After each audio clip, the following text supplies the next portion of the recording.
यसुदे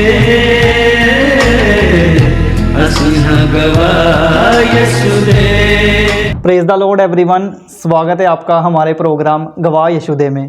Bible के कुछ किरदार ऐसे हैं जिनके ऊपर व्यभिचार के अटैक होते थे, लेकिन प्रभु यीशु मसीह ने उनको उस अटैकों से आज़ाद किया, उन्हें व्यभिचार से आज़ाद किया।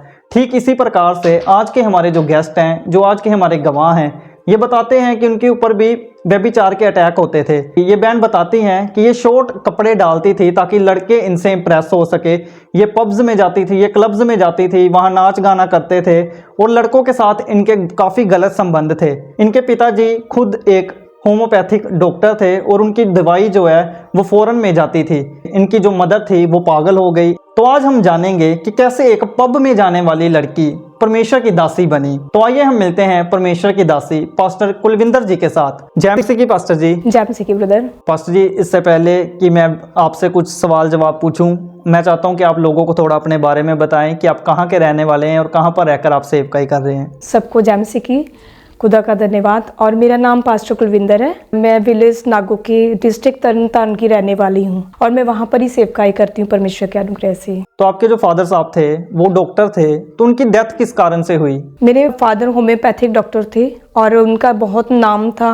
हमारी मेडिसिन जो थी फॉरेन तक जाती थी क्योंकि बहुत एक्सपर्ट डॉक्टर थे वो, और बड़े बड़े केस उनके द्वारा हल हुए थे और काफ़ी फेम भी था, नेम भी था, प्रॉपर्टी भी बहुत थी।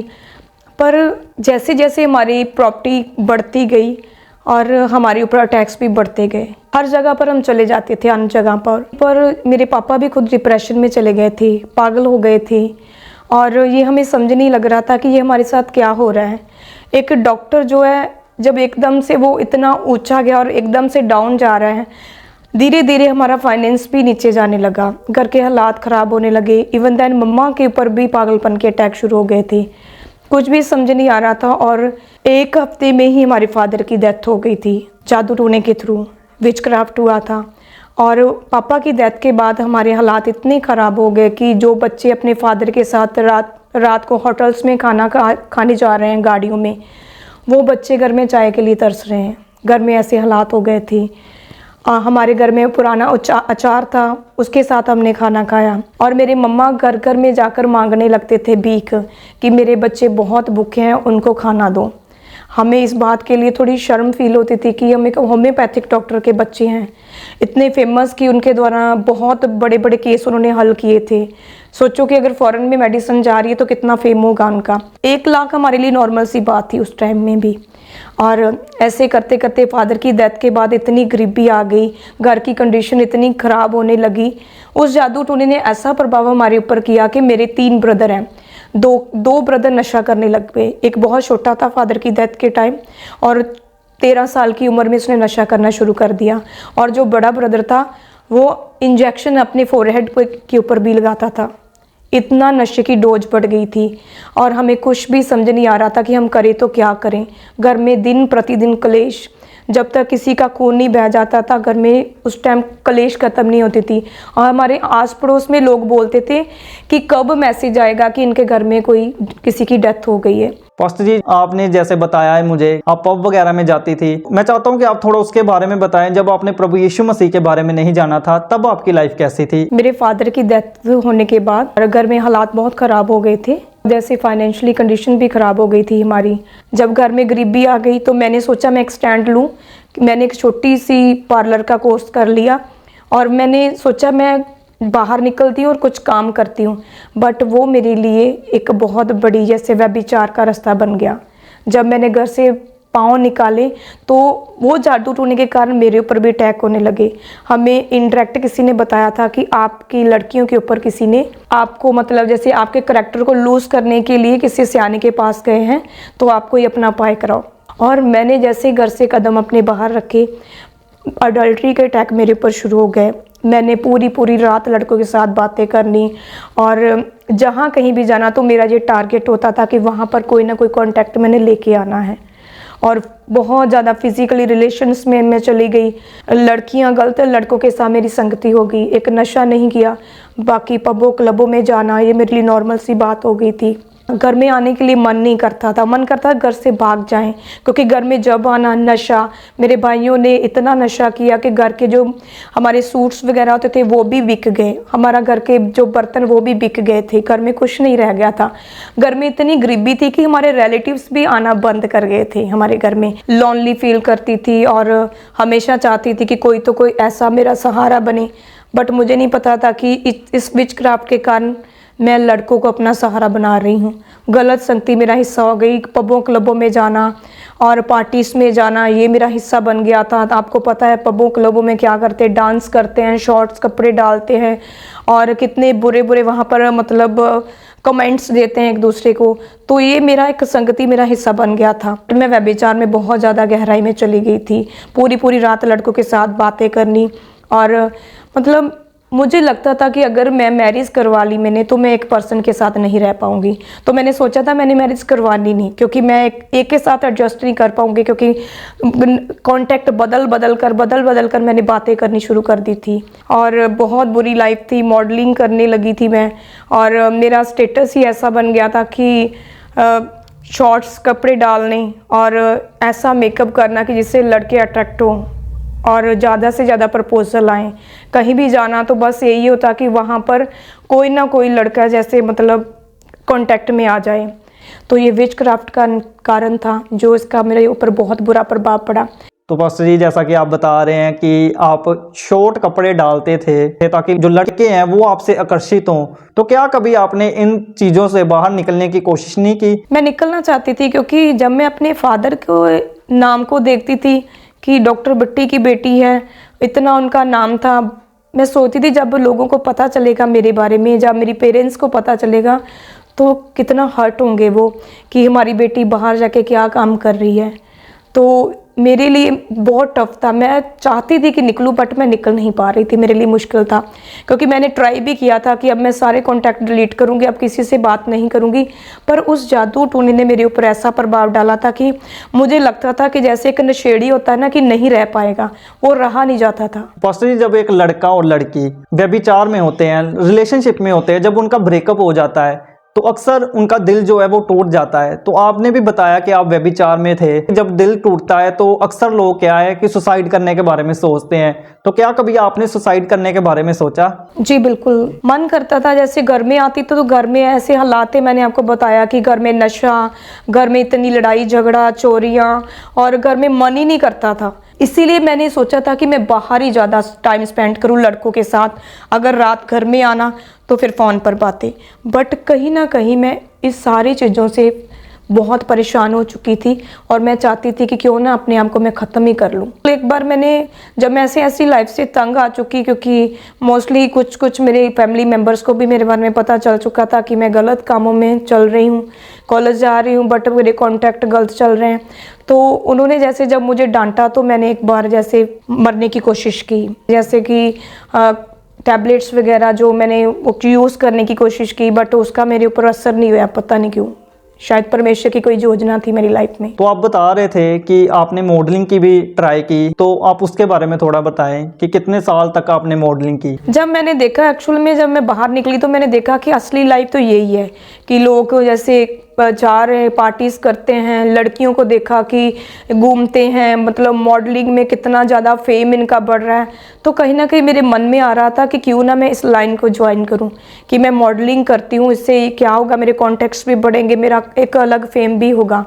और मैंने मॉडलिंग भी करनी शुरू कर दी, उसमें शॉर्ट कपड़े डालने और अपने आप को मतलब जैसे लोगों के सामने दिखाना कि ज़्यादा से ज़्यादा लोग मेरी तरफ आकर्षित हों। और अमृतसर में काफ़ी ऐसी जगहों पर मैंने मॉडलिंग की, शूट्स हुए मेरे वहाँ पर शॉर्ट्स कपड़ों में। 2-3 बारी जैसे मैंने जो मॉडलिंग के होते हैं कंपटीशन, उसमें मैंने भाग लिया था। जो मॉडलिंग है ना, मॉडलिंग में लाइफ लाइक अडल्ट्री का एक रास्ता वहाँ पर खुलता है। अगर आप सही हो तो दूसरे भी सही रहेंगे, अगर आप सही नहीं तो वो भी आपका यूज़ करेंगे, ये बात सच है। अगर देखो कपड़े शॉर्ट्स डाले हैं तो लड़के अट्रैक्ट होंगे, तो ये मेरे लिए आम सी बात थी कि हाँ ठीक है कॉन्टैक्ट बनेंगे। तो आपने बताया कि आपकी जो मम्मी थे वो भी पागल हो गए थे, तो जब उनके ऊपर पागलपन के अटैक होते थे तो वो क्या क्या करते थे, आप इसके बारे में थोड़ा बताएं। जब मेरे फादर की डेथ हुई और डेथ होने के बाद ही जो जादू टोने का प्रभाव था वो मोस्टली सारी फैमिली के ऊपर चला। 2 ब्रदर वो चले गए नशे में, मेरे ऊपर व्यभिचार के अटैक, जो मदर हैं वो पागल हो गए, और मेरी सिस्टर एक यंग है वो भी पागल हो गए थे। और घर का सोचो कि एक यंग पर्सन जब पागल हो जाता तो उसका क्या हाल होगा।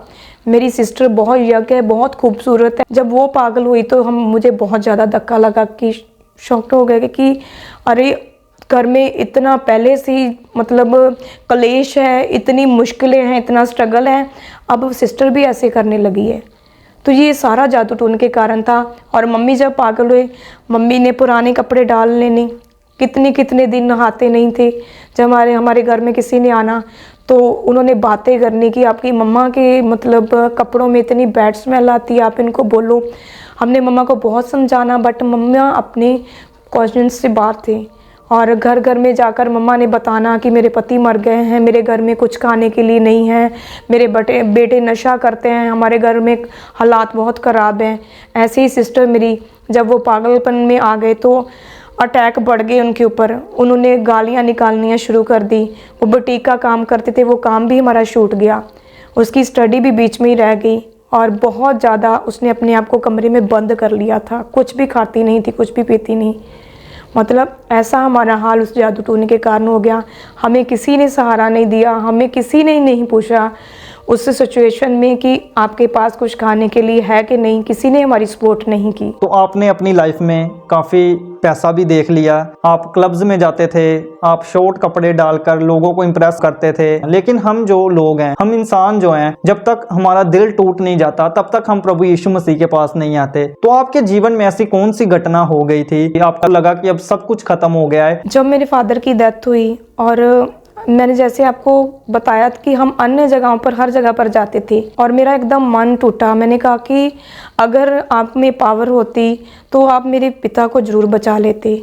और मैं उस दिन ब्रेक हो गई थी, टूट गई थी। मैंने शायद वो मेरी लाइफ में प्रभु की योजना शुरू हो चुकी थी। मैंने अपने हाथों से उन सारी चीज़ों को अपने घर से रिमूव कर दिया। पर हर रोज़ मैंने छत के ऊपर जाना, क्योंकि मैं लॉनली फील करती थी। मेरे फादर बहुत प्यार करते थे हमें, ख़ास हम मेरी सिस्टर और मुझे बहुत प्यार करते थे। हमें कभी किसी बात की कमी नहीं रहने दी थी उन्होंने।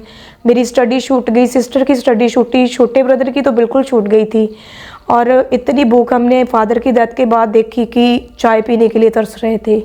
और मैं छत के ऊपर जाकर बोलती थी कि इतनी भी बदकिस्मत नहीं है परमेश्वर, जिसने भी आपने हमें बनाया है, गॉड जो भी हैं आप, अब मैं आपको जानना चाहती हूँ, अब मैं आपको मिलना चाहती हूँ। कि मतलब इस काम के लिए तो हमें आए नहीं है, सारी दुनिया हमने देख ली है, हमारे ऊपर ही इतना क्यों प्रेशर है, हमारे ऊपर इतनी गरीबी क्यों, स्ट्रगल क्यों है। तो मैं कहीं ना कहीं फिर खोज करने लगी टूट कर कि कोई तो है परमेश्वर जो हमें निकाल सकता है, क्योंकि हम इतने फंस चुके थे कि हमारा निकलना बहुत मुश्किल हो गया था। ब्रदर मेरा सपना था, और मेरे फादर का भी, जैसे वो खुद उस टाइम ग्रेजुएट थे और होम्योपैथी का उन्होंने डिग्री की थी, और उनका एक ड्रीम था कि मेरे सभी बच्चे बहुत ज़्यादा स्टडी करें। और हमारा भी था, क्योंकि हमें शुरू से टीचिंग ऐसी मिली थी। और जब फादर की डेथ के बाद मैंने स्टडी में भी, मैं +1 में थी, और मैं चाहती थी कि मैं आगे ग्रेजुएशन कंप्लीट करूं। और मेरे पास किराए के लिए पैसे भी नहीं होते थे, मतलब बहुत ज़्यादा मुश्किल था मेरे लिए वो, क्योंकि फादर से हम मांग सकते हैं, बट उस टाइम इसी कारण मेरी स्टडी छूटी। कि मैं मतलब बताना चाहती हूँ कि सच में जब हमारा बायोलॉजिकल बाप का हाथ होता है तो हम थोड़ा बेफिक्र रहते हैं। तो मेरी स्टडी छूटी, स्टडी के छूटने के बाद मैं बिल्कुल टूट गई थी कि कोई फ्यूचर नहीं है, जो पापा ने सबने देखे वो चूर हो चुके हैं। तो स्ट्रगल ट्रबल यही हमारी लाइफ का हिस्सा था, और हमें लगता था कि हम दुनिया के बदकिस्मत हैं, कि हमारा इस दुनिया में कुछ नहीं है, हमारी आस खत्म हो चुकी थी। जैसे पापा की डेथ के बाद हमारा इनकम सोर्स कोई नहीं था, क्योंकि 2 ब्रदर वो भी नशे करने लग गए थे। घर में जो कुछ भी था, हमारी नानी जो थी, नानी जी, वो बहुत बुजुर्ग थे, और उनकी जो पेंशन्स वगैरह आती थी वो उसको स्टोर करके इतनी दूर, मेरे मतलब नानके है जहाँ पर मेरे मम्मा के और मायका है, वहाँ से इतनी दूर से वो राशन हमारे लिए लेके आते थे, और वही हम खाते थे, और उसके साथ हम अपना गुजारा करते थे। और मेरे छोटे भाई वो बोलने लगे कि ऐसी बुक से अच्छा है कि हम कोई ना कोई काम कर लें। वो जैसे खेतों में जाना, आलू वगैरह जैसे, और फैक्ट्रीज में देखना कि हम वहाँ पर ही काम कर लेते हैं, कि उनकी उम्र नहीं थी ये काम करने की, बट किया। मजबूरी कई कुछ करवा देती है। तो पास्टर जी, जैसा कि आपने बताया कि आपके हालात जो थे वो दिन प्रतिदिन बिगड़ते चले जा रहे थे, और प्रभु यीशु मसीह के वचन में लिखा है कि वो अपना वचन भेजकर लोगों को चंगा करने की ताकत रखता है। तो जब आप पहली बार चर्च में गए, वो एक्सपीरियंस कैसा था? आपको कैसे प्रभु यीशु मसीह के बारे में पता चला? आप इसके बारे में थोड़ा बताएं। ब्रदर, हम एक शादी में गए थे, और वो शादी में हमें मेरे सिस्टर हैं, और उन्होंने मुझे बताया, वो प्रभु में जैसे हमारे रिलेटिव्स ही हैं, मेरी बुआ जी की बेटी है, तो उन्होंने मुझे बताया कि आपके घर में कितनी मुश्किलें हैं, नशा है, झगड़ा है, गरीबी कितनी है, कोई भी होप नहीं है, किसी की भी शादी नहीं अभी तक हुई, तो आप क्यों ना एक बार चर्च जाके देखो। और मैं ना फ़ॉरेन जाना चाहती थी। मैंने जैसे कोर्स कर लिया था, वो पार्लर, एक छोटा सा पार्लर था, वहाँ से मैंने ट्रेनिंग ले ली थी कि मैं कोई छोटी मोटी कंट्री में जाऊँगी, सिंगापुर, लाइक मलेशिया, और जाऊंगी, अपने घर के हालात सही करूंगी। और उन्होंने मुझे बोला कि आप वहाँ पर अपना पासपोर्ट लेके जाना, और वहाँ पर प्रे करेंगे और ज़रूर आपका काम बन जाएगा। उन्होंने मुझे कोई डीपली टीचिंग नहीं दी कि प्रभु यीशु मसीह लाइफ बदलेंगे, जब प्रभु यीशु मसीह मतलब उद्धार करता है, वो हमारी लाइफ में कैसे काम करता है, हमें पाप छोड़ने होंगे, कुछ नहीं बताया उन्होंने। जस्ट मुझे उन्होंने इतना गाइड किया कि आप जाओ। तो मैंने कहा मैं जाऊँगी। जब मैंने बाय फेथ, जब मेरी पहली मीटिंग थी, जब मैं गई प्रभु के भवन में, तो मैंने वहाँ पर वर्शिप देखी, आराधना कर रहे हैं लोग, इतनी हॉलीनेस वहाँ पर देखी कि पवित्रता ही, कि जो लोग बोलते हैं कि चर्चिस पखंड है या ऐसे वैसे, मैं उनको बोलना चाहती हूँ, एक बार वहाँ पर आके देखी। ऐसी मैंने पवित्रता ही किसी जगह पर सच में नहीं देखी। स्टार्टिंग जिस चर्च में हुई थी, वहाँ पर उन्होंने एक मीटिंग रखी थी। वो बोल रहे थे कि आज रात मीटिंग होगी, उसमें आपको एक लेटर देंगे और प्रभु उस लेटर के द्वारा बात करेगा आपको। तो मैंने कहा कि मैं पूरी रात मीटिंग अटेंड करूंगी। और प्रभु के दास ने वहाँ पर बोला था कि आप रात प्रेयर होगी और आपको एक लेटर्स देंगे सबको, उसमें प्रभु आपसे बात करेगा। और मैं नई थी, तो मेरे लिए तो ये था कि उस लेटर में लिखा होगा कि आपका वीज़ा लग जाएगा। तो मैंने पूरी रात, जैसे बारिश होती रही और बारिश में पूरी रात भीगी वहाँ पर, और प्रभु के दास जब आए तो वो भी रोने लगे, बोले कि इतने विश्वास के साथ आप बैठे हो, प्रभु आपको जरूर ब्लेस करेगा। और मेरे साथ साथ जितने भी थे उन सबको जब जो चिट्ठी मिली, तो एक के ऊपर लिखा आपका वीज़ा लग जाएगा, एक के ऊपर लिखा गया परमेश्वर आपको घर देने जा रहा, किसी को बेबी के बारे में। और जब मेरे पास आई तो मैं तो इतनी एक्साइटेड थी, मैंने कहा कि इसमें पक्का लिखा होगा जीसस ने कि तेरा वीज़ा डन है। तो जब मैंने खोला तो मेरा दिल टूट गया उस टाइम। उस लेटर में मेरे सोच के बिल्कुल अगेंस्ट था सब कुछ। लेटर में लिखा था कि तेरे पाप चाहे लाल किरमिची मैं सफ़ेद कर दूंगा तुझे, मैं तेरे पाप माफ़ कर दूंगा, तो मेरी तरफ आ जा। तो मुझे उस टाइम सच बताऊं तो गुस्सा लगा मुझे। मैंने कहा पूरी रात मैंने प्रार्थना की, इतनी भीगी, ठंड लगी, और सबको, किसी को बेबी, किसी को कोई ब्लेसिंग्स दे दी, और मुझे बोला जा रहा है कि मैं पापी हूँ। एक्चुअल में मुझे जीसस के बारे में पता ही नहीं था कि वो हमारे पाप माफ़ करते हैं। और मैंने गुस्से से वो चर्च छोड़ दी। फिर मैंने कहा यहाँ पर मेरी ब्लेसिंग नहीं हुई, शायद वो योजना थी परमेश्वर की कोई। उसके बाद मैंने खामरा में जाना शुरू किया। प्रभु के दास ने जब प्रार्थना करते थे और वो बोलते थे कि पाप का आपकी लाइफ में क्या असर हो सकता है, जब मैं परमेश्वर के दास को देखती थी तो एक अलग ही मैं अनॉइंटिंग को फील करती थी। ऐसे करते करते मैं पूरा 1 साल में चर्च जाती गई, और जैसे जैसे चर्च जाना शुरू किया मेरी लाइफ में चेंज आने शुरू हो गए। मुझे पाप से नफरत होनी शुरू होगी कि सच में हमें पाप करने के लिए परमेश्वर ने नहीं बनाया। और पर मेरा वो फ़ॉरेन जाने का जो था ना, वो अभी भी मेरे ऊपर वो सवार था कि मैंने फ़ॉरेन जाना है तो जाना है, बस जो मर्जी हो जाए। एक दिन की बात है, खुदा के दास प्रार्थना कर रहे थे कि आपके ऊपर जो भी अडल्ट्री के अटैक होते हैं परमेश्वर आज आपको आज़ाद करेगा, और जो आपकी रसोलियाँ वो गायब हो जाएंगी। पहला मिरेकल मैंने चर्च में देखा। मेरे हाथ के ऊपर बहुत बड़ी एक रसोली थी, वो इंस्टेंट गायब हो गई। जब मैंने 1 साल पूरा चर्च जाना शुरू कर दिया, मेरी फैमिली मेंबर देखने लगे कि इसके कपड़े डालने का जो स्टाइल है वो चेंज हो रहा है, ये अपने आप को कवर अप करने लगी है। और मैं जैसे बहुत एटीट्यूड में रहती थी, घर में भी और बाहर में भी, एक लाइक घमंडी सी लड़की थी। मैं एकदम से डाउन जा रही थी। परमेश्वर मुझे नम्र कर रहे थे, मेरे करैक्टर को बदलता देख रहे थे। और घर में भी मैंने महसूस किया कि मेरे घर में भी बदलाव आने शुरू हो चुके हैं। मेरे ब्रदर्स जो हैं वो भी बोलने लगे हमें भी लेके जाओ जहाँ पर आप जाते हो। सबसे पहले प्रभु ने मुझे ही चुना, जैसे परमेश्वर ने कहा कि माँ, मैंने माँ के गर्भ में ही तुझे चुना और तेरा नाम लेके बुलाया, तू मेरा ही है। तो ये वचन मेरी लाइफ में पूरा हुआ। मेरे भाई चर्च में आना शुरू हो गए, नशा गया, जादू टोने ख़त्म हुए और हमारे घर में फाइनेंशियली ब्लेसिंग्स आनी शुरू हो गई, शांति आ गई और पूरे परिवार ने परमेश्वर को ग्रहण करना शुरू कर दिया, बैप्टिज्म ले लिया और ऐसे परमेश्वर ने हमारे हालातों को बदला। ऐसे करते करते मैंने फ़ोन के कॉन्टैक्ट वगैरह डिलीट कर दिए। मैंने वो सारे कॉन्टैक्ट जो मुझे पाप में लेके जा सकते थे, मैंने वो लड़कियां भी छोड़ दी कि नहीं, अब मैंने पीछे नहीं जाना। मैंने जान लिया है, पहचान लिया है कि यही परमेश्वर जो है सच्चा परमेश्वर है। सेवा मैंने जब ली तो बपतिस्मा टीम में परमेश्वर के अनुग्रह से मुझे पानी में, वाटर में बपतिस्मा देने की सेवा मिली। खुदा ने मेरे ऊपर अनुग्रह किया। अनुग्रह ऐसा हुआ परमेश्वर का कि जैसे मेरा बपतिस्मा खुद का भी हुआ तो मुझे दर्शन आने शुरू हो गए, मुझे विज़न आने शुरू हो गए कि अपोस्टल अंकल यूसुफुल्लाह जी मेरे विज़न में आते हैं और वो बोलते हैं कि यूथ में से कौन है जो सेवा करेगा। मेरे विलेज में मुझे ये विज़न आता है और मैं उनको बोलती हूँ मैं सेवा करूँगी। वो मुझे हंसकर बोलते करेगी तू? मैंने कहा यस मैं करूँगी। और वो एक बहुत बड़ा कटोरा ऑयल का लेकर आते हैं और मेरे सर के ऊपर उड़ेल देते हैं। उस विज़न के बाद टोटली मेरी लाइफ चेंज हो गई। तो मैंने घर घर में जाके अपने विलेज में ही ढोलकी पकड़ लेनी और 40 फास्टिंग लोगों के करवाने और उनको बोलना चलो प्रे करते हैं, उनको वचन सुनाना, जितना भी आता था उनको गाइड करना। और एक बार बड़ी मैं हंसी की बात बताती हूँ आपको कि एक दुष्ट आत्मा वहाँ पर जाहिर हो गया। तो मुझे तो कोई पता नहीं था दुष्ट आत्मा कैसे निकालनी है। तो मैंने वहाँ पर मैंने कहा अब तो मैं फंसी, क्योंकि ये तो लोग मुझे पास्टर मान रहे हैं। बट मैंने परमेश्वर से प्रार्थना की। मैंने कहा प्रभु तू सब कुछ कर सकता है और तू जानता है कि मैं तेरे लिए प्यासी हूँ, मैं तेरे काम को करना चाह रही हूँ और कर रही हूँ। तो मैंने वहाँ पर जस्ट हालेलुया बोला, दुष्ट आत्मा उसी टाइम छोड़कर चली गई। जी पास्टर जी, क्योंकि वचन में भी ये बात लिखी हुई है कि विश्वास करने वालों में ये चिन्ह होंगे कि वो जब दुष्ट आत्मा से ग्रसित लोगों के ऊपर हाथ रखेंगे तो दुष्ट आत्माओं से लोग आज़ाद होंगे।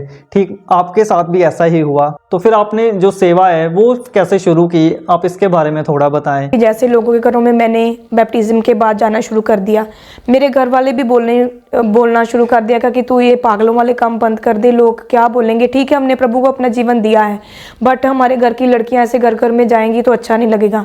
बट मैं आपको बता रही हूँ कि मेरा पाँव जो थे ना वो घर में नहीं लगते थे, क्योंकि अंदर से स्पिरिट परमेश्वर का मुझे फोर्सफुली ले जाता था। ऐसे करते करते मैंने होम मीटिंग करनी शुरू कर दी और मैं आपको बताती हूँ कि खुदावन ने मुझे सुसमाचार के लिए भेजना शुरू कर दिया। कभी मैंने जम्मू में चले जाना, कभी मैंने ट्रेन में चली जाना। मैंने एक टीम तैयार कर ली कि हम खूब हर रोज़ जाएंगे, हर रोज़ जाना, फास्टिंग में जाना। फास्टिंग कर कर के हम पतले हो गए थे, मेरा कलर इतना डार्क हो गया था कि लोग बोलने लगे थे कि क्या हो गया आपको। तो पर ये मेरी बुलाहट जो शुरू हो चुकी थी। और ऐसे करते करते मैं 2 बार अरेस्ट भी हुई। जब मैं सुसमाचार दे रही थी 2 बार मुझे अरेस्ट किया गया। हम जलंधर में जैसे रेलवे स्टेशन में सुसमाचार दे रहे थे, मैं डेली निकलती थी। मेरा एक टारगेट होता था कि डेली मैंने 1000 लोगों को सुसमाचार देना है तो देना है बस। और हम जलंधर में कर रहे थे स्टेशन पर और वहाँ पर पुलिस आ गई और बोले कि आप धर्म परिवर्तित कर रहे हो। हमने कहा नहीं, हम धर्म परिवर्तित नहीं कर रहे, हम जो लोग नशे करते हैं, जो लोग बीमार हैं, उनको परमेश्वर के गुड न्यूज़ सुसमाचार देने आए हैं।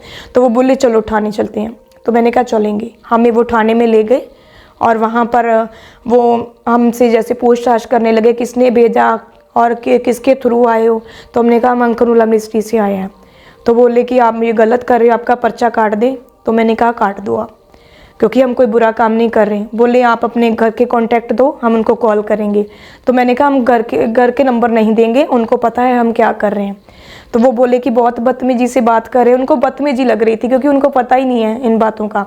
फिर उन्होंने बोला एक ऑफिसर को बुलाते हैं। उन्होंने ऑफिसर को वहाँ पर बुलाया। मैं आपको बताना चाहती हूँ कि सचमुच परमेश्वर कैसे महान काम करता है, अपनी बड़ी महिमा को प्रकट करता है। और वो बोलने लगे कि आपके परमेश्वर में इतनी पावर है तो अब मेरे लिए प्रार्थना करो, अगर मुझे टच हुआ तो मैं जान लूँगा कि आपके परमेश्वर में पावर है। तो मैंने बाय फेथ उनको बोला हम प्रार्थना करते हैं, आप अपनी आंखों को बंद करें। मेरे साथ एक सिस्टर थी और मैंने उनका हाथ पकड़ कर जब हमने प्रार्थना की तो वहाँ पर परमेश्वर का आत्मा बल से उनके ऊपर उतरा और वो वाइब्रेट करने लगे और वो बोले, आंखें खोल कर बोले, अब चाय पियोगे कि अब खाना खाओगे? हालेलुया। मैंने कहा मेरा काम हो गया। हमने प्रभु के बारे में आपको बताना था और दिखाना था कि वाकई में हमारा परमेश्वर जीवता है, क्योंकि वो मुर्दों का नहीं जीवतों का परमेश्वर है। उसने कहा तू मुझे पुकार तो मैं तुझे उत्तर दूंगा, तो उसने उत्तर दिया वहाँ पर। ऐसे करते करते परमेश्वर मुझे ऐसी जगहों पर ले जाते थे जहाँ पर बहुत विरोध, जहाँ पर आप पैम्पलेट भी लगा दोगे ना तो आपको अरेस्ट करेंगे, पर खुदाबंद बोलता है तू जा, क्योंकि मैंने तुझे अद्भुत और भयानक रीति से रचा है और मेरे लिए भयानक कामों को कर। और मैंने रात को एक चिट्ठी में लिखा, मैंने कहा कि जीसस पापा आप मुझसे बात करें, अपने दास के ऊपर मेरे केस को जाहिर करें कि आपने मुझे किस कॉलिंग के लिए चुना है, ताकि मैं उसके ऊपर वर्क करूं, अपना स्टेप उठाऊं। सैटरडे को मैंने वो लेटर लिखी और संडे जब मैं प्रभु के भवन में गई, परमेश्वर के दास पुलपट के ऊपर आए। जैसे ही उन्होंने प्रचार किया, प्रचार के बाद वो मास पे शुरू हो गई।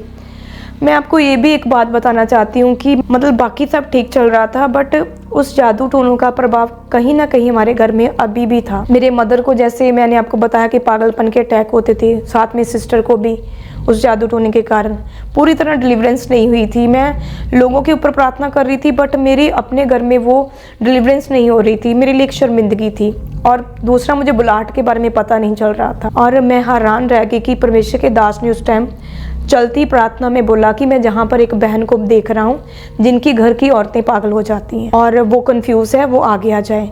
उसी टाइम पवित्र आत्मा ने मुझे टच किया और सेकंड में मैं वहाँ पर पुलपट पर गई और खुदा के दास मुझे देखकर हंसने लगे। वो बोले कि अब यूट्यूब कर, फेसबुक के ऊपर तो नहीं लिख के आई? मैंने कहा नहीं पापा। तो वो बोले कि तू इसीलिए परीक्षाओं में पड़ी थी, तू डिलीवर है, तेरी फैमिली आज से डिलीवर है। उन्होंने जब प्रार्थना की, बट वो बोले इसमें कोई योजना है परमेश्वर की, क्योंकि मैं प्रभु से बोल रही थी कि प्रभु मेरी बुलाहट को अपने दास के ऊपर जाहिर करो। और उन्होंने मुझे बोला कि आज परमेश्वर का आत्मा आपके ऊपर उतरेगा और खुदावन का आत्मा बोल रहा है कि आज से तू जिस औरत के ऊपर हाथ रखेगी वो चिंताओं से मुक्त होगी और खुदा का आत्मा आपके साथ है। आप जाके सेवा शुरू करो और पवित्रताई में रहना, राजकुमारियों की तरह रहना, क्योंकि खुदावन आपके साथ है, हॉलीनेस में रहना। और सच में वो जो एक्सपीरियंस मैंने किया, हेवन मेरे ऊपर खुल चुका था। उस प्रोफेसी के बाद मेरे मदर बिल्कुल पागलपन से आज़ाद हुए और मेरी सेवकाई जो संडे की स्टार्ट हो गई। मेरी सेवकाई में मोस्टली ऐसी बहरें आ रही हैं, औरतें आ रही हैं जो अडल्ट्री में हैं, जो जैसे वैश्वाएँ हैं। वो खुद बताती हैं कि हम जैसे गलत काम करती थी, है ना, गलत रिलेशन, पैसे के साथ काम करती थी, वो इधर आके अपना मन फिरा रही हैं। जब उनके ऊपर ले हैंड हुई तो उन्होंने टोटली लाइफ परमेश्वर ने चेंज की और वो आकर इसी चर्च में सेवा करने लगी। जो औरतें पागल थी, परमेश्वर उनको हील करने लगा। जिनकी मैरिज लाइफ में प्रॉब्लम चल रही है, लाइक डाइवोर्स कैंसिल होने शुरू हो गए, और जिनके बेबी नहीं 12-12, 15-15, 30-30 साल से परमेश्वर ने बंद घर को खोलना शुरू कर दिया। वो प्रोफेसी का एक वर्ड मेरी लाइफ में पूरा हुआ। अब मेरा प्यार मेरा जीसस है और सचमुच जो वो प्यारी आवाज़ प्रभु ने मुझे बोली कि तू मेरी प्रिय बेटी, मैं तुझसे प्यार करता हूँ, उसके प्यार ऐसा कोई मैच नहीं है। उसने मुझसे इतना प्यार किया कि मेरे जैसे पापी इंसान को परमेश्वर ने अपनी एक अभिषिक्त दासी के रूप में खड़ा कर दिया और अपने बड़े कामों के लिए प्रभु मुझे इस्तेमाल कर रहा है। मैं बहुत खुश हूँ, हम सारी फैमिली बहुत आनंदित हैं। प्रभु हमें हमारे विलेज में यूज़ कर रहा है। हम सचमुच खुदा के बड़े कामों को अपनी लाइफ में हर रोज एक्सपीरियंस करते हैं। तो पास्टर जी, जो यंग लड़के लड़कियां होते हैं उनके ऊपर ये भूत सवार रहता है प्यार मोहब्बत का, तो आप और मैं भी इन सिचुएशन से निकल के बाहर आए हैं। तो जो लोग व्यभिचार में फंसे हुए हैं, जो स्पेशली लड़कियां व्यभिचार में फंसी हुई हैं, आप उनको क्या मैसेज देना चाहेंगे? मैं उनको यही मैसेज देना चाहती हूँ कि देखो, अगर आप पाप में है ना तो परमेश्वर आया ही पापियों के लिए है, ठीक है। आपने ये नहीं सोचना कि हम तो बहुत बुरे काम कर चुके हैं, हमने बहुत गलतियां कर ली हैं। खुदा के वचन जब हम कहोता में पढ़ते हैं तो लिखा है कि तू अपने अपराध को मानकर छोड़ेगा तो मैं तेरे ऊपर दया करूँगा। प्रभु की दया सागरों से भी बढ़कर है। जिसके ऊपर प्रभु की दया हो जाती है वो इंसान कभी सेम नहीं रहता। और परमेश्वर आया इसीलिए हमारे जैसे पापियों को बचाने के लिए। आप जैसे भी हैं वो आपका पिता है। मैं अन्य अन्य जगहों पर जाती थी, कोई मुझे बदल नहीं सका, पर मैंने जब उस पवित्र परमेश्वर के साथ इनकाउंटर किया तो प्रभु ने कहा जैसे मैं पवित्र हूँ तुम भी पवित्र बनो। तो सचमुच उस लाइन ने मेरी लाइफ को बदला और परमेश्वर ने मुझे पवित्रता वाला जीवन दिया। प्रभु आपको भी पवित्र करेगा। आप आए, अपना फर्स्ट स्टेप बढ़ाएं, वन मोर स्टेप, आपका पहला कदम है और प्रभु 10 कदम आपकी ओर बढ़ाएगा और अपनी महिमा के लिए परमेश्वर आपको खड़ा कर देगा, क्योंकि हर एक की लाइफ में प्रभु की बड़ी योजना है। देखो, मैं आपको बताना चाहती हूँ कि जैसे कई देखते हैं लड़कियाँ कपड़े डालती हैं, मैंने कई चर्चेस में भी देखी हैं कि ऐसे कपड़े डालते हैं कि जैसे उनकी कमर वगैरह सब नज़र आता है। ये एक गलती इंप्रेशन है। खुदा की जुरी में आप कपड़े डालो, पर ये है कि उसमें आपका कोई भी ऐसा पार्ट नज़र नहीं आना चाहिए जिसके साथ जैसे कोई लाइक बहुत ज़्यादा प्रे करके लड़का निकला है वो पाप में गिरे। आपने ये देखना है कि अगर आपने डाले हैं तो उससे कि कोई पाप में ना गिरे। आपका मोटिव अच्छा होना चाहिए, पॉजिटिव रहें और ख़ुद भी बचें और दूसरों को भी बचने दें।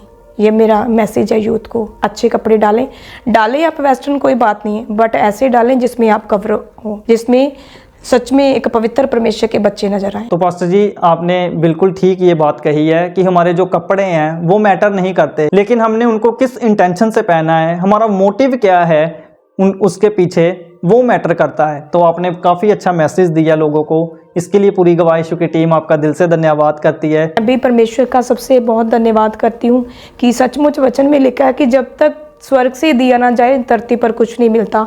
और परमेश्वर ने ये मुझे आज एक मौका दिया कि मैं खुदावन की सचमुच एक गवाह बन के गवाह यीशु के चैनल में आई हूँ और प्रभु मुझे लेके आया है, क्योंकि मैं जब से आई हूँ प्रभु की उपस्थिति को बहुत आई से जहाँ पर महसूस कर पा रही हूँ।